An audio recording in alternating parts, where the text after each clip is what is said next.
Boa noite, que a graça e a paz de nosso Senhor e Salvador Jesus Cristo seja sempre abundante na vida de cada um de vocês. Que a presença de Deus no seu lar, na sua casa nesse instante, venha a ser algo real, venha falar ao seu coração. E neste momento eu quero convidar a você a orarmos, a pedirmos ao Senhor que possa estar falando aos nossos corações através da sua palavra. E feche os seus olhos então neste momento, chamem os que estão na sua casa, talvez dispersos, se ajuntem, seja na sala, seja num quarto, mas que você pare um pouco nesse instante, para que você ouça um pouco a palavra do Senhor, aquilo que Deus tem para você nesta noite. Então feche os seus olhos. Maravilhoso Deus, querido Pai, graças damos ao Senhor, pois o Senhor é bom. E as tuas misericórdias duram para todo sempre. Pai querido, eu agradeço ao Senhor pela oportunidade que temos, ó Deus, de estarmos falando contigo e de sabermos que o Senhor nos ouve. Então, muito obrigado, Pai.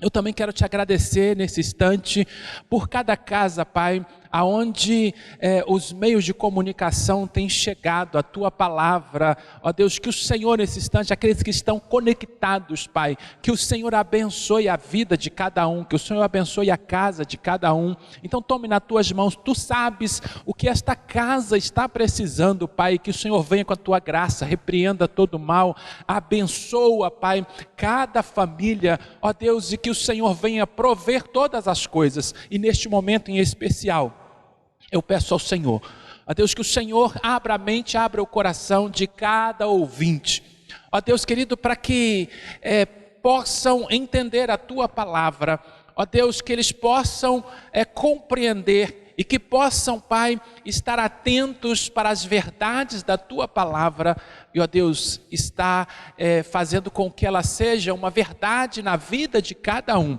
Então toma em tuas mãos, muito obrigado por este momento, Pai, que o teu Espírito Santo fale a cada vida, fale a coração, tão somente use esse teu servo para a tua honra e para a tua glória, é o que eu lhe peço em nome de Jesus, amém.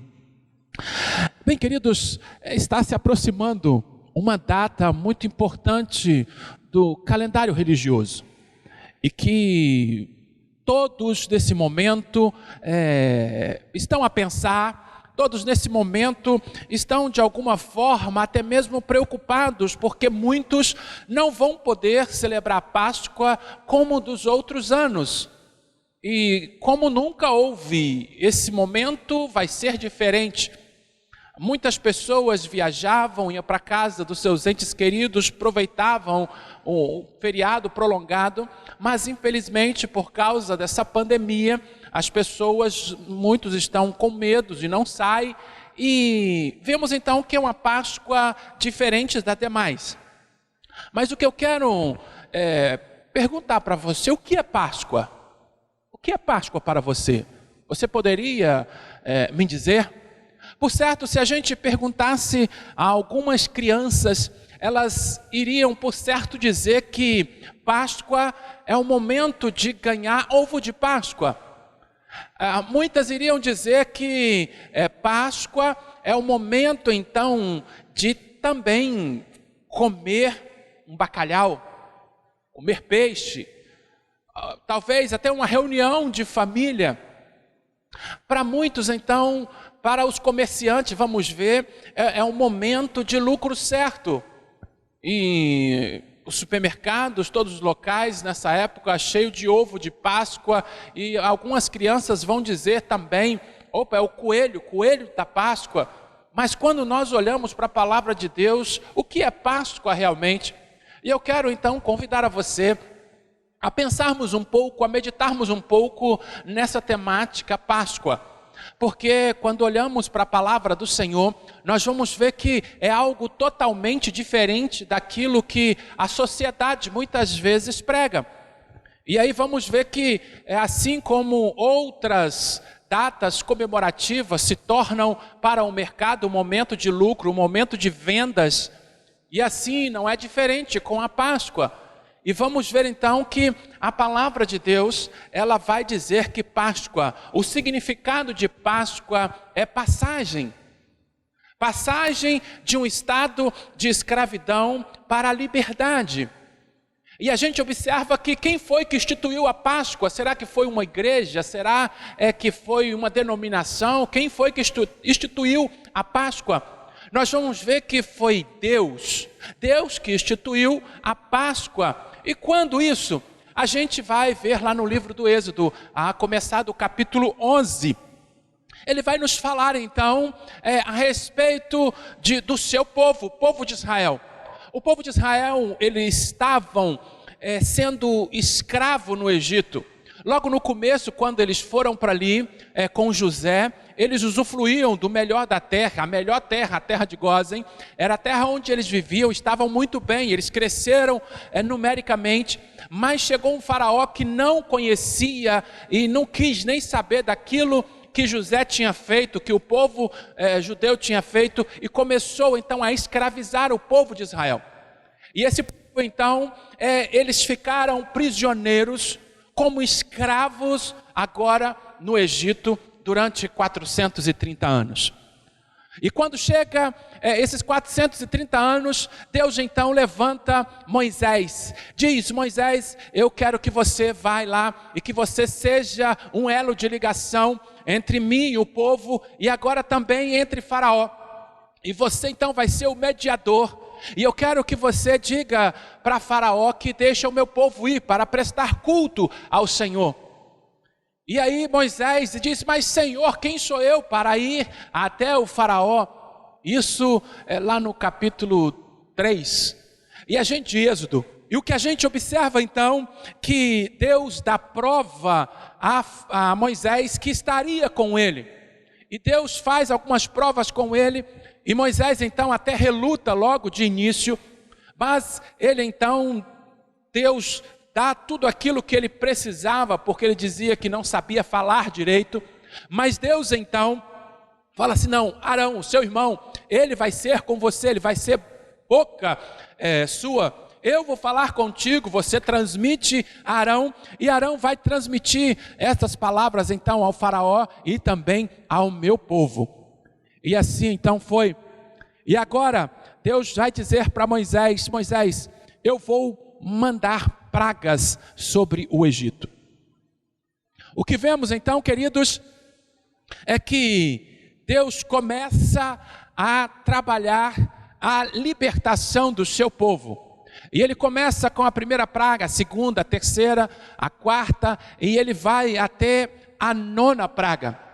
E quando no capítulo 11, quando chegamos no capítulo 11, Deus vai falar para Moisés qual seria a 10ª praga. E a 10ª praga seria a morte dos primogênitos. Todos os primogênitos, tanto dos homens quanto dos animais, no Egito iriam padecer, iriam morrer. E vemos então que esse seria o juízo de Deus contra o Egito, pois o Egito tinha os primogênitos como algo especial. Eles tinham o primogênito como se fosse, era tratado como se fosse um Deus. E vemos então que também devido ao próprio povo ter matado as crianças ali dos hebreus. E vemos agora que isso é o juízo de Deus. Mas agora Deus ele vai dizer que na noite ele iria passar, depois da meia-noite, o anjo da morte, ele então iria passar sobre toda a terra do Egito e iria matar todo o primogênito. E agora ele vai falar para Moisés: diga ao meu povo, o povo de Israel, olha, que vocês separem um cordeiro. Separem um cordeiro sem mancha, sem defeito. E agora vocês vão imolá-lo. Vocês vão matá-lo.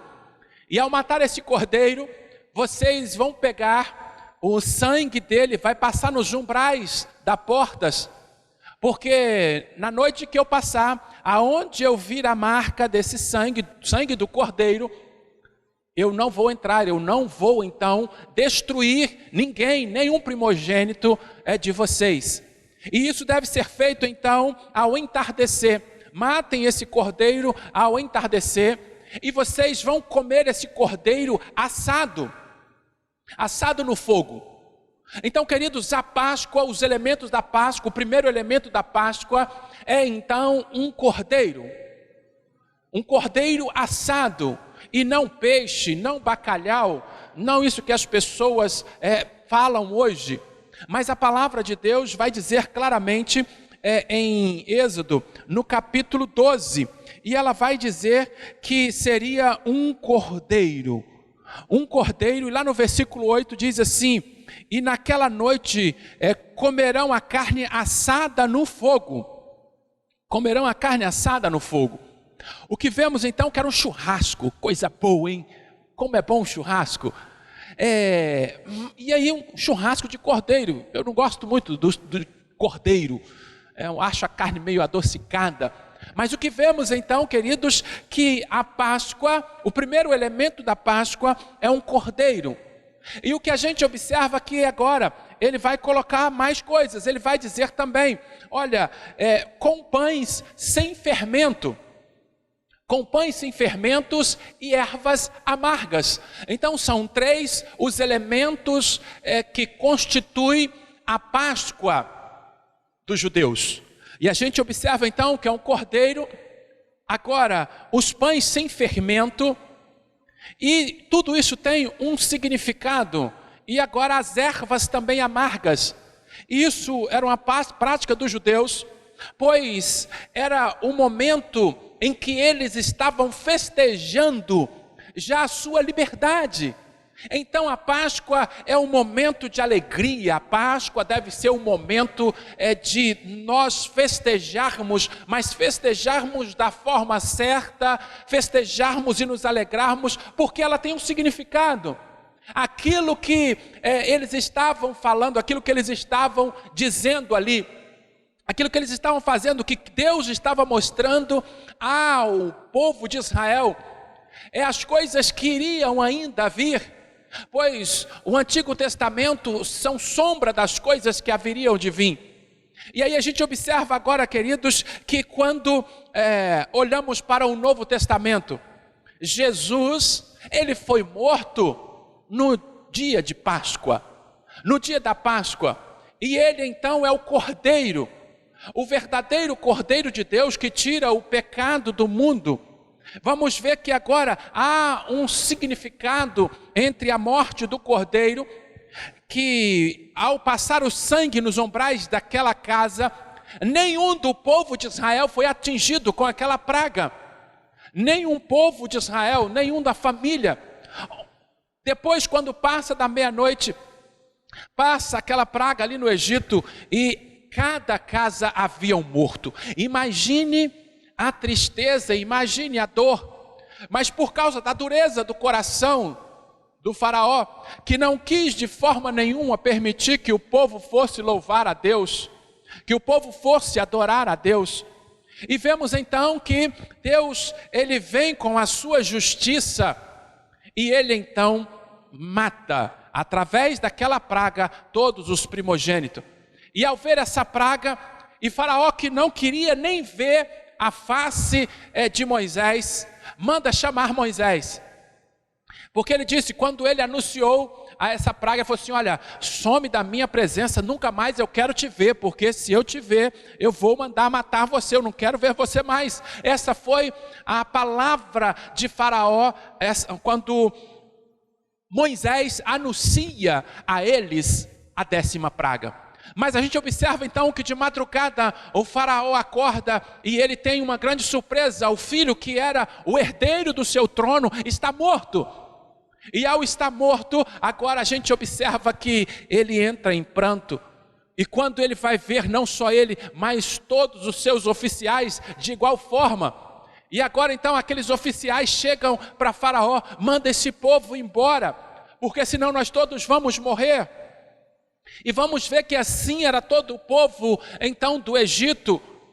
E aí a gente observa que por que a massa sem fermento? Deus então tinha orientado eles a fazerem a massa sem fermento.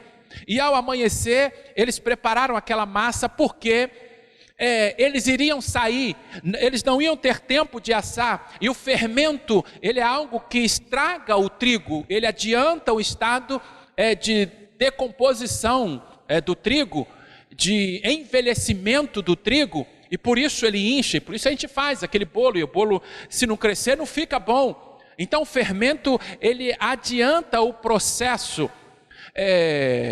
de envelhecimento do trigo, e por isso ele fermenta. E a gente observa então que isso também tem um significado, porque o trigo ou a massa feito sem o fermento, ela não estraga, ela dura mais tempo.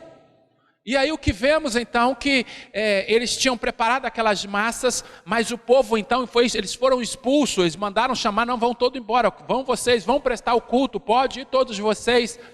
E ali eles receberam também o favor de Deus, pois eles pediam ouro, pediam prata, e o povo do Egito, todos temerosos pelaquela praga que tinha lhe acometido, e eles deram então ouro, deram prata, e isso para pagar pelos anos de escravidão que eles viveram ali na terra do Egito. Então, queridos, aquele foi um dia especial na vida do povo de Israel. E eles celebraram mesmo antes, uma noite antes então, eles já estavam celebrando a saída deles, porque eles estavam certos de que Deus iria cumprir com aquilo que ele tinha dito. E o que vemos então, amados, é que nesse momento, nesse dia, quando eles acordam, eles estão prontos já para partir. A massa está sem fermento, sem preparar ainda, mas eles só embrulham aquilo ali e todos colocam então pé na estrada, para sair daquele local de tormento, para sair daquela escravidão, para sair do jugo de escravidão. E aí vamos observar que as ervas amargas, ela tem um significado também. Era para que eles lembrassem todos os anos, era para que eles lembrassem o tanto que eles sofreram, quanto a vida deles foram amarga, sendo escravo do Egito, para que nunca mais eles queressem ser escravo de ninguém, mas que eles de fato pudessem andar na presença do Senhor, para que eles pudessem então confiar no Senhor e fazer a vontade do Senhor, pois Deus iria guardar, Deus iria protegê-los.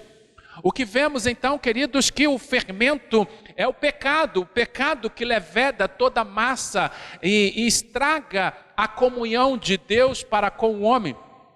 E aí no Novo Testamento a Bíblia vai dizer que nós então precisamos ser libertos do velho fermento ou de uma vida pecaminosa, porque o fermento é o pecado que faz com que o homem se distancie cada vez mais de Deus e caminhe para a perdição eterna. E por isso que os pães deveriam sem ser fermento. E então há um simbolismo, aquilo que estava acontecendo naquele momento para nós hoje. E vemos então, queridos, que quando olhamos o que é Páscoa, então hoje de fato essa é a Páscoa dos judeus, mas o que é a Páscoa hoje? E nós vamos observar que João, lá em 1 João, capítulo 1, no versículo 29, e João vai dizer, quando ele vê Jesus, que Jesus está vindo, ele vai dizer: eis o Cordeiro de Deus que tira o pecado do mundo. E agora vamos observar, irmãos, que Jesus, ele é aquele que, onde o sangue dele estiver, aquele que aceita o sacrifício de Jesus, aquele então que se rende ao sacrifício de Jesus, esse então, o anjo da morte, Satanás, ele não tem poder sobre a vida daqueles que se entregam a Jesus. Assim como naquele tempo, o cordeiro que tinha que ser morto, Jesus é o Cordeiro de Deus. Assim que aquele cordeiro tinha que ser um macho e sem defeito, Jesus então, ele é o cordeiro. A Bíblia em vários locais vai dizer, olha, como uma ovelha, um cordeiro mudo, uma ovelha muda, ele não abriu a sua boca, foi levado ao matadouro. E vemos então que assim como o sangue do Cordeiro, lá no Antigo Testamento passado, nos umbrais, livrou todo o povo de Israel da morte. Assim, Jesus, ele é o Cordeiro de Deus, que tira o pecado do mundo, e que ele então, sem defeito nenhum, porque quando ele estava diante de Herodes, Herodes não viu nele pecado algum. Quando ele estava diante de Pilatos, Pilatos também não vê pecado algum nele. Então a gente observa que Jesus não pecou. E quando olhamos então para a palavra do Senhor, vamos ver que ele é perfeitamente o Cordeiro sem defeito, capaz então de tirar o seu pecado e libertar o homem da escravidão do pecado. Pois o homem, e muitos sem ter esse conhecimento, mas na verdade ele é escravo do pecado. É tanto que em João 8:36, Jesus falando para os fariseus, os religiosos daquela época, e Jesus ele disse: olha, se o Filho vos libertar, verdadeiramente sereis livre. Então só Jesus, ele é o Cordeiro que pode então livrar o homem da escravidão do pecado. Eu não sei quanto tempo você tem vivido escravo, sendo escravizado por qualquer tipo de pecado, mas agora não é um animal que morrer, que vai então, o sangue de um animal qualquer, que vai fazer com que o pecado do homem seja tirado.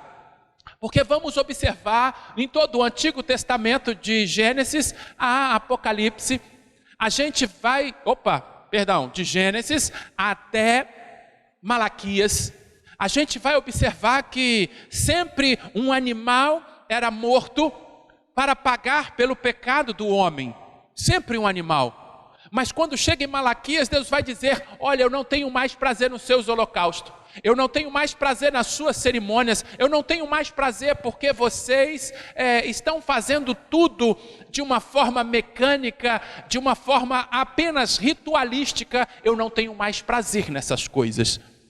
E o que a gente observa então, que aí agora, Jesus ele fala assim: eu vou agora enviar o meu filho vai ser um cordeiro perfeito, para morrer pela humanidade, para que os animais não precisem mais morrer, mas o sangue de Jesus, ele é suficiente agora para pagar pelos pecados de todo o mundo. Jesus pagou então pelo seu e pelo meu pecado. Então o que a gente observa que na sexta-feira aproxima-se um dia mais terrível. Imagine, para os discípulos, a sexta-feira foi um dia terrível. Um dia quando eles acordaram logo de manhã e eles estão cercados de homens que vieram para prender Jesus.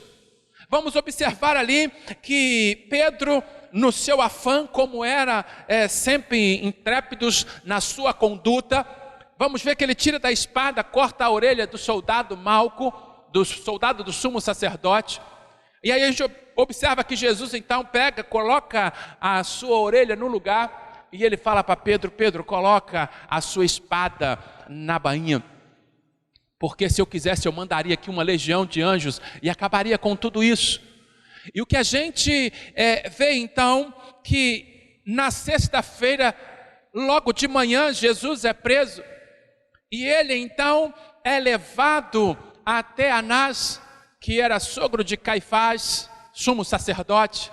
E quando ele chega ali naquele local, ele é então julgado e condenado. Havia ali falsas testemunhas, e eles diziam: não, ele tem que ser crucificado.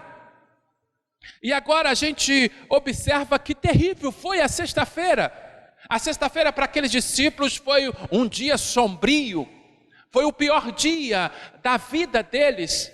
E o que a gente observa aqui agora, quando chega às 9 horas, ao meio-dia, ele chega então diante de Pilatos. Às 9 horas, ao meio-dia, ele chega diante de Pilatos. E ao chegar diante de Pilatos, ele é interrogado por Pilatos. Mas a gente observa que Pilatos então não vê nenhum nenhum erro, nenhuma falha, nenhum mal em Jesus. Mas o povo então começou a gritar. E algo ainda interessante, que Pilatos falou assim: olha, no dia da Páscoa eu costumo soltar alguém. Quem vocês querem que eu solte? O rei dos judeus ou Barrabás? E aquele povo que outrora estava gritando no domingo, que era para que Hosanas, bendito que vem em nome do Senhor, e que estavam estendendo seus ramos, e que estavam ali colocando seus mantos para que Jesus passasse naquele jumentinho, eles estavam agora dizendo: crucifica-o, crucifica-o. E vamos observar então que dia sombrio esta sexta-feira. O justo é condenado injustamente. E agora o que a gente observa que passa agora, aqueles que eles seguiam, estavam andando pelas aquelas ruas, carregando a sua própria cruz, como um malfeitor, como um maldito, porque na Bíblia vai dizer que maldito todo aquele que for pendurado no madeiro. E Jesus então ali, ele estava sendo maldito, ou levando toda a maldição, todo o pecado da humanidade, o meu pecado, o seu pecado. E ele então vai carregando aquela cruz. Mas antes disso, a gente observa que os soldados teceram uma coroa de espinho, colocaram na sua fronte, fizeram chacota dele, tiraram a sua roupa, colocaram um manto nele, e batiam nele, zombavam: ó o rei, olha o rei, zombando e esbofeteando. E agora, depois disso, ele sai pelas ruas de Jerusalém, carregando a sua cruz, caindo, sendo chicoteado, e bateram nele. O filme de Mel Gibson, eu faço menção, e ele mostra isso claramente, o sofrimento de Jesus, todo o sofrimento físico de Jesus, ele consegue mostrar de uma forma que eu nunca tinha visto antes. Esse filme mostra então o quanto ele apanhou, o quanto ele foi castigado injustamente. E aí a gente observa que com tudo isso, porque todo esse sofrimento, porque ele estava levando todo o pecado da humanidade. E vemos então, queridos, que esse é o Cordeiro de Deus que tira o pecado do mundo, é o que João falou. E que nessa Páscoa, de fato, então, você possa estar lembrando daquilo que Jesus fez. Porque o Cordeiro era apenas um símbolo daquilo que haveria de acontecer. Agora, o fermento, como se você abrir a sua Bíblia, lá em 1 Coríntios, capítulo 5, no versículo 7, e aí a gente observa o seguinte, ele vai dizer, Paulo dizendo: removei o fermento velho, para que sejais massa nova, sem fermento, assim como de fato sois, porque Cristo, nosso Cordeiro da Páscoa, foi sacrificado. Portanto, celebremos a festa não com fermento velho, nem com fermento da maldade, da corrupção, mas com os pães sem fermento da sinceridade, da verdade. O que vemos aqui, queridos, é que ele está dizendo que como deve ser a minha vida, a sua vida, sem o velho fermento ou sem pecado. Deus deseja que de fato possamos estar vivendo uma vida sem pecado. E o único que nos dá essa condição é Jesus Cristo, porque Ele, e somente Ele, tem o poder de tirar o pecado da vida do homem, porque o sacrifício dele é suficiente. E quando a gente olha para o escritor ao Hebreus, ele vai dizer: olha, o sangue de Cristo é suficiente, porque não era certo de que apenas o sangue de touros pudesse, na verdade, santificar ou purificar alguém, mas agora apenas com uma oferta de alguém perfeito, ele pode então santificar os demais e assim libertar da escravidão do pecado. Então Jesus, assim é como a gente olha para o passado e a gente vê que o povo era escravo ali do Egito, e ao celebrar aquela Páscoa, eles puderam então, no outro dia cedo, sair e poder agora viver uma vida livre do jugo do Egito.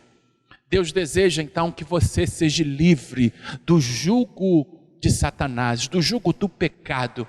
Deus deseja te libertar, só Ele tem esse poder, só Ele.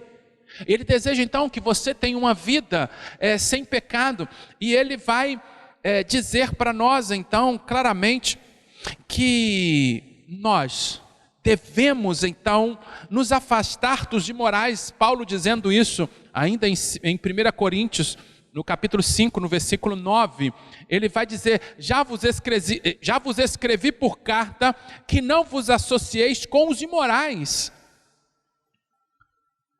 E o que vemos então, queridos, que Deus deseja de fato que nós possamos entender que devemos viver uma vida sem o velho fermento. No versículo 11 ele diz assim: mas agora vos escrevo que não vos associeis com aquele que, dizendo ser irmão, for imoral, ganancioso, idólatra, caluniador, bêbado ou ladrão. Com esse homem não deveis nem sequer comer. Pois que me importa julgar os que são de fora? Não julgueis vós os que estão de dentro, mas Deus julga os que são de fora, e Ele vai dizer: expulsai esse imoral do vosso meio. Então, queridos, que possamos analisar a nossa vida, que nessa Páscoa de fato seja um dia de eu refletir, que você possa refletir naquilo que Jesus fez então por nós. Se você quiser fazer um churrasco de cordeiro, se você quiser fazer um pão árabe sem fermento, se você quiser então tomar uma erva amarga, isso deixou de ser importante. Isso deixou de ser importante.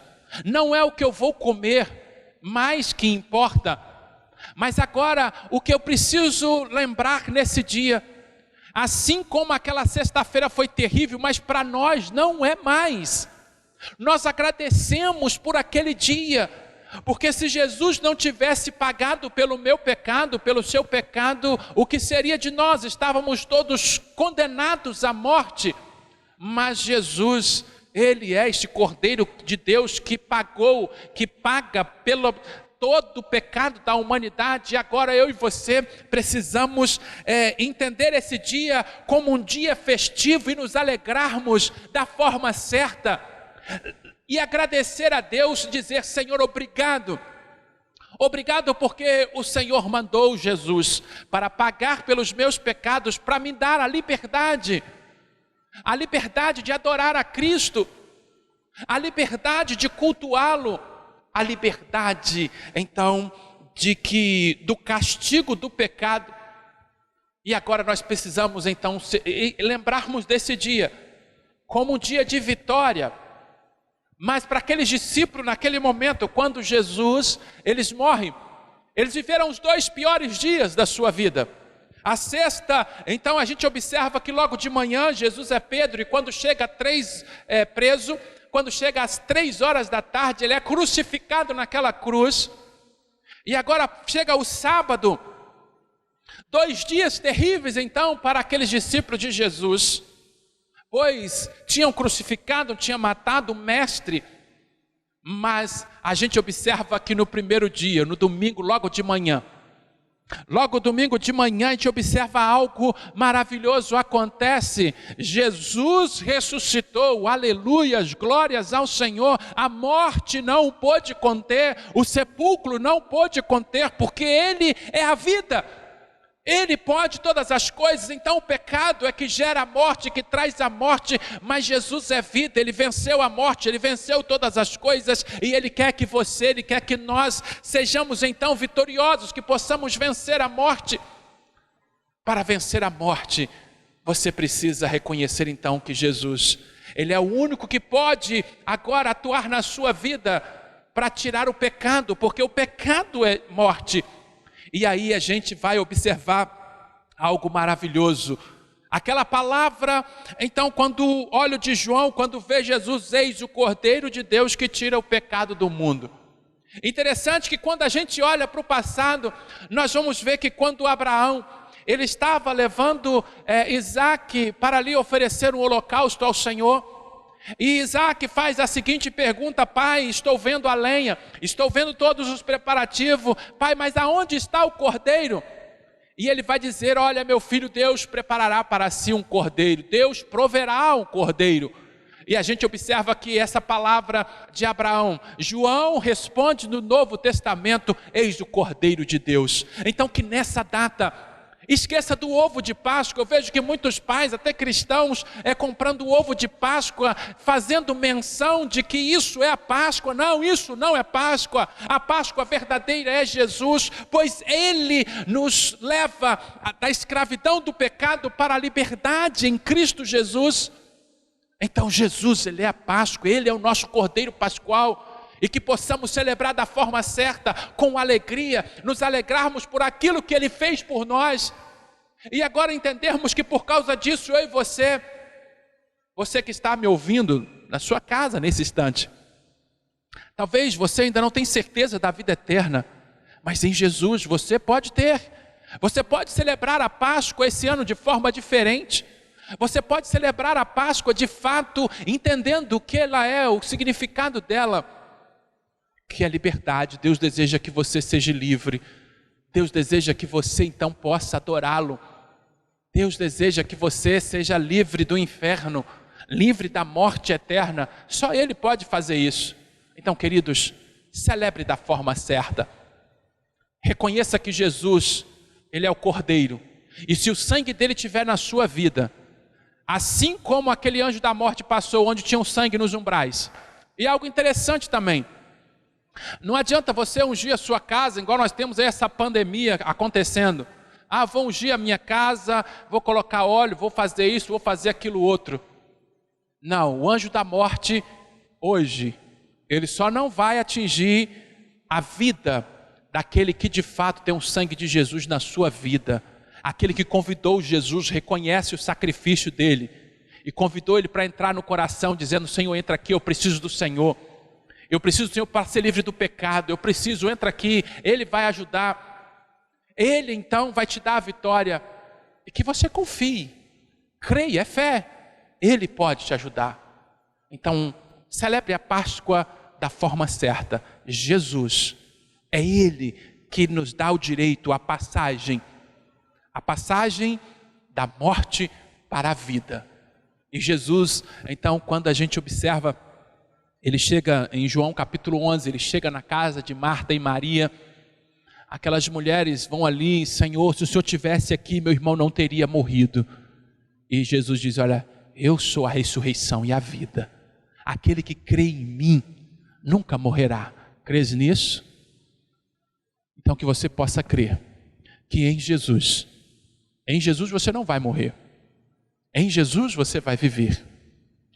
Então creia nele, que Deus possa assim abençoar ricamente a sua vida. Deixa eu orar por você, para que Deus abençoe, para que esta palavra possa entrar no seu entendimento e venha produzir algo de bom, algo que Deus de fato quer para você, e que Ele venha dar para você talvez aquilo que eu não pude passar, mas que o Espírito Santo possa estar orientando você, porque Ele é o mais interessado que o homem seja liberto do pecado. E a gente observa que é o Espírito Santo, Ele que tem a capacidade de convencer. Eu não estou aqui para convencer ninguém do pecado, nem da justiça, nem do juízo, mas essa é uma função totalmente do Espírito Santo, e que o Espírito Santo continue a falar ao seu coração. Pai querido, Pai de amor, muito obrigado. Obrigado por essa oportunidade, por estarmos aqui falando um pouco, Pai, a respeito da Páscoa, o significado dela. Ó Pai querido, e se nessa casa ainda eles não têm ciência o que de fato é a Páscoa e comemorado de forma diferente, que Teu Espírito Santo, ó Deus querido, através dessas poucas palavras da minha pequenez, mas que o Senhor possa estar usando, Pai, esse vídeo para falar a cada coração, para que possamos entender o verdadeiro significado da Páscoa e para que possamos então estarmos nos alegrando com esse momento e entendermos aquilo que o Senhor fez por nós e nos alegrarmos. Então, Pai, que o Senhor abençoe cada vida, que o Senhor abençoe cada lar, que as tuas mãos continuem estendidas sobre cada um, vai repreendendo todo o mal, supra todas as necessidades, ó Pai, desta casa. Abençoa, Pai. Ó Pai querido, neste momento também, eu quero, ó Deus, que o Senhor esteja abençoando aqueles que estão entregando os seus dízimos, as suas ofertas, Pai, estão depositando na conta da igreja, que o Senhor abençoe cada um deles. Ó Pai, que o Senhor abra as janelas do céu e que derrame as bênçãos sem medida, repreenda o devorador. Pai, que o Senhor possa então abençoar ricamente essas vidas, a sua casa, o seu trabalho, a sua empresa. Abençoa, Pai. Ó Deus, mesmo nesse momento de tantas incertezas, nesse momento de pandemia, ó Deus, que o Senhor possa abrir a janela do céu e derrame, Pai, suas bênçãos. Aqueles que têm sido fiel ao Senhor, que mesmo nesse momento têm arrumado a forma, ó Pai, de estar entregando aquilo que pertence ao Senhor. Então abençoe, ó Pai, aqueles também, porque há irmão que não tem essa condição, ó Deus, de estar indo ao banco ou fazendo a transferência, mas ele está guardando. Ó Pai, que o Senhor abençoe também, porque o Senhor conhece o coração de cada um. Então toma nas tuas mãos, ó Pai, porque o Senhor é onisciente. O Senhor sabe de todas as coisas, que o Senhor toma em tuas mãos, cada um. E eu quero também que o Senhor abençoe aqueles que estão desempregados.